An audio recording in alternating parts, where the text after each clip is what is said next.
Hi guys, nandito ako ngayon sa Sambuco Gym. At ito ang mga pagkain na abutan namin. Di ko na isa-isahin dahil ang dami ng putahin nila. Merong ganyan, yan, at ito. Hulaan nyo na lang kung ano yan. At ito na nga, kukuha na nga ako ng pagkain. Madami talaga akong kinuha. Kaso, nakain ko na bago ako mag-video. Ang tagal naman maghiwa ni kuya. Gutom na ako. May mga sushi din sila.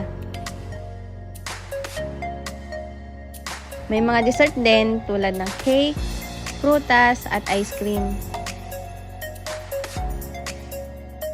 Pwede din kayong mag-samgyupsal dito.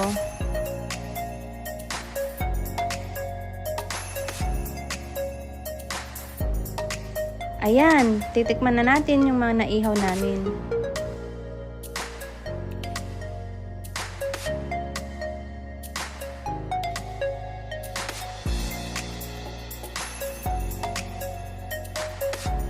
At syempre, di pa pahuli ang masarap nilang ice cream.